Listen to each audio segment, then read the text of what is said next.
Hello and welcome to issue 11 of our Ecto build. We're now doing stage 38 and I got really excited because we got loads of wires.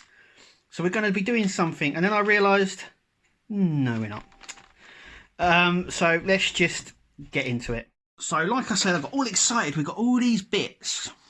Yeah, we do need the EP screws, so take them out. We need this wire just here, G,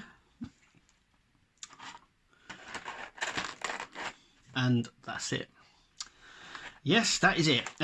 These need to be put safely aside. They're for operating other things within the dashboard, but keep them in the packet until we need them, just like we did with the steering wheel, really. So first thing is first. So we've got our dashboard, which looks like this, and we've got this. So we've got a guide pin that goes into the bigger hole, and we're going to use an EP screw to secure this touch sensor just here. Now I'm going to pull it out just slightly because a lot of these touch sensors are very, very close together and they short out. And not only that, if they're already touching, you'll have problems with the brake system, and secondly as well, they'll drain the battery as well because there's contact there. So we're going to use an EP screw just in here.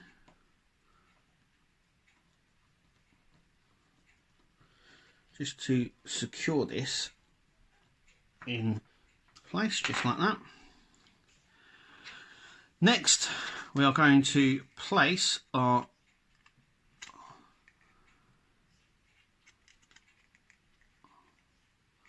I'm just trying to see how this sits.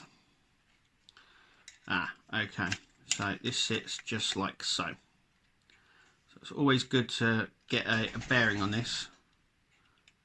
So that's just going to sit like that. We're going to use our cover that we got here,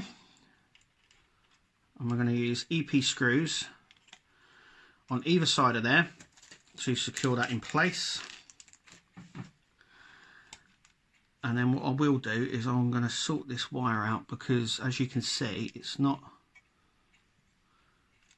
even touching it. So what I'm just going to do is bend that slightly so there's a bigger contact area there. So there's more, so you have to push it down more. Now I remember the ecto one, I can't remember now, I think it was long ago, I mean I'm talking long ago now, but I think the ecto one had like a spring system on this. This doesn't. So it's got no sort of pushback. That is my dog, who is, if you can hear that, I don't know if you can actually, is that picking it up on the mic, but that's my dog shaking. We went for a big run today and she come back a little bit wet, and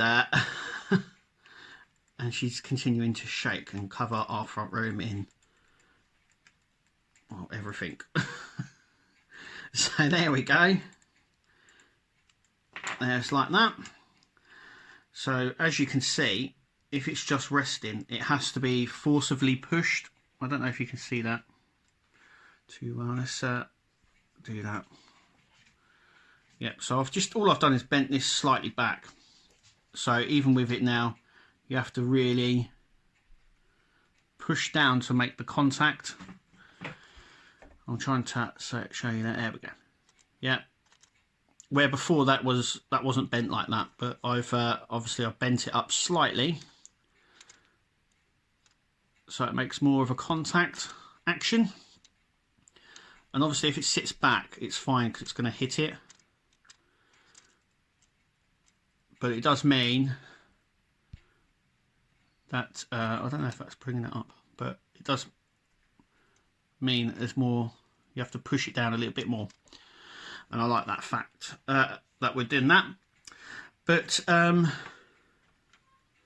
is it for this issue and the stage as well. So this issue and stage was our last one. In terms of what we have to do in issue 11, I think that this is the worst one for doing stuff so far. Obviously we had to build the fuel tank for the battery compartment, but apart from that there's not really much to do, and I can prove that. There we go, the steering wheel that we did in the last issue, and that which we did in the other issue, which was the sides, and the pedal that we've just done. That is it for issue 11. So I think in terms of what we have to do and everything else, I think issue 11 is by far the worst one so far. Anyway, we are going to be doing issue 12, and it looks like more of the dashboard. It is more of the dashboard. So make sure you click to subscribe. I hope to see you next time. Leave a message. I like commenting back. But thank you for listening to me ramble on, and we'll see you at the next video.